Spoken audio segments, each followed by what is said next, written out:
Everyone, Zach from West Coast Pop here. This past Tuesday, I was lucky enough to go to the premiere. No, not the red carpet premiere with all the hoity-toity celebrities, but the premiere screening of Halloween Ends at the Legion Theater here in Hollywood, courtesy of Beyond Fest. It was very, very cool. The atmosphere was cool in the theater. Everyone was hyped for it. There were fans, there were journalists, people from Universal, a lot of different kind of Halloween and Michael Myers swag going on. It was a great time. Before I get into the review of the movie, which will be spoiler free, I also want to show you some footage from the festival as well from beforehand. And also, if you haven't subscribed to the channel yet, please subscribe, hit the like button, and be a part of our community. Because here in LA, Eric, Knock, and myself do a lot of great stuff, including going to premieres like Halloween.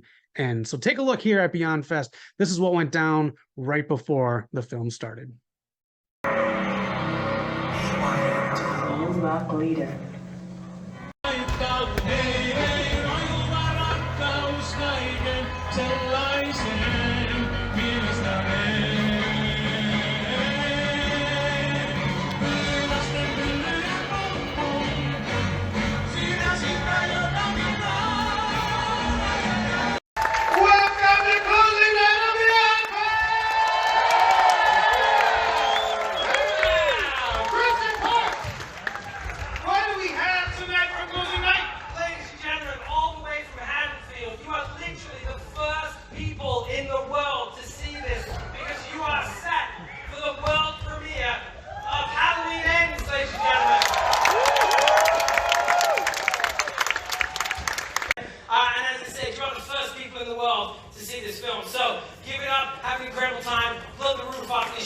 And please enjoy Halloween Ends, ladies and gentlemen. Thank you,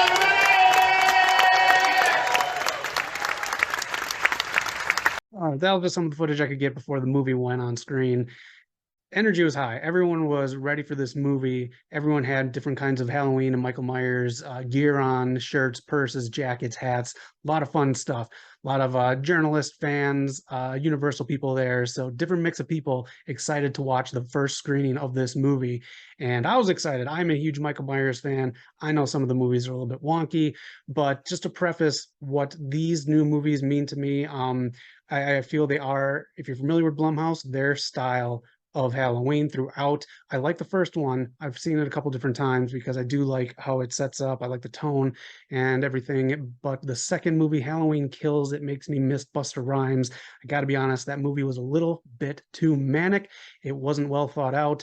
And the big part of it too, it was the town. And I feel the town, no one was given direction as far as background or other town members. So it didn't feel like Haddonfield, Illinois was all in on this, but it plays into what the ultimate theme of these three movies is supposed to be, which I cannot officially say because it will give spoilers onto this movie, but hey, we're going to talk spoiler free. So here we go. The first death scene in the movie is by far my favorite death scene in all three of these movies. That's all I'll say about that. All right, this movie does something very weird, and this is where it throws a kink into the storytelling. It introduces a new character that, in my opinion, should have been introduced in Halloween Kills leading into this for a more broad storytelling, and it would make better use of the overall story of what the three movies were supposed to represent. All right, I'm not going to name names on anything like that because I don't want to give stuff away again, but this new character, it was so shoehorned into this, it made Halloween Ends feel like it needed a fourth movie to really tell the full story. Also, Laurie Strode and her granddaughter are living in a new house. That's not a big spoiler. We get to find out how they are doing and coping with life after these last two movies. We see that, and just like that, Laurie Strode is getting over her guy. That joke will be a lot funnier after you see the movie. So there's a montage that is in the beginning of the movie after the credits. This is not a spoiler. It is a montage discussing what has happened to Haddonfield over the course since the very first movie, the last two movies as well, leading into this one, kind of a nice recap. But that right there should have been the crux of the movie. The new character kind of ruined that storytelling. So if you watch it, it happens in the beginning, and it just kind of takes away from what I thought the ultimate story was supposed to be, even though the ultimate narrative of that theme is delivered in this movie. So the people of Haddonfield are kind of sprinkled in throughout this movie. After them being a huge part of the second movie, Halloween Kills, they should have been more so in the forefront of this movie. They are peppered in here and there just to prove a point about the theme of these three movies, but they should have been more at the forefront. Again, me iterating the point that this new character should have been introduced last movie, so we had more time for these characters of Haddonfield. A lot of the characters in this movie make terrible choices, especially going through everything that happened in the last two movies in Laurie Strode's life.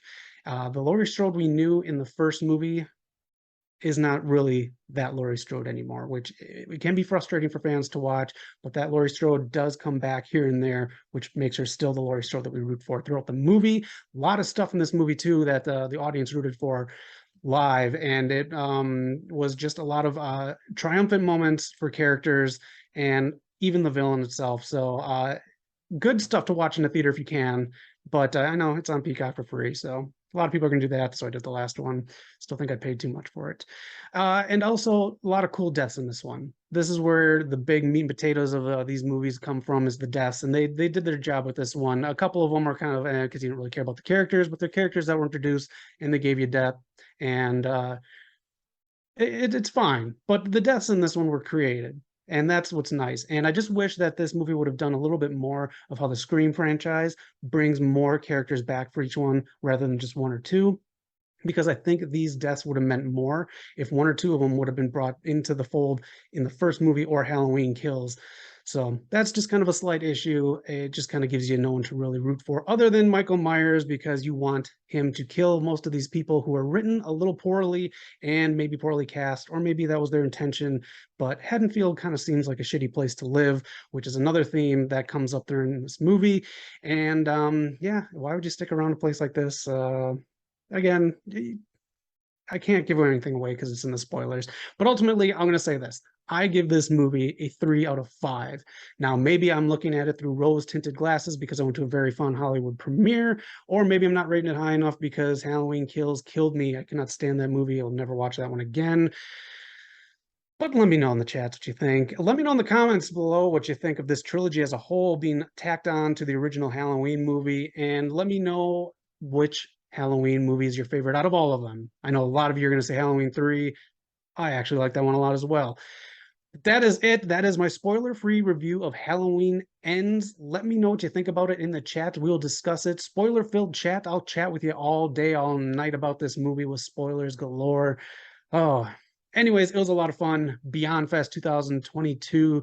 Thank you for the screening. I had a great time at the Legion Theater here in Hollywood, California. And that is it. Halloween Ends in theaters this weekend, or hop on the cock and watch it on Peacock for free. But either way, let me know what you think down below in the comments.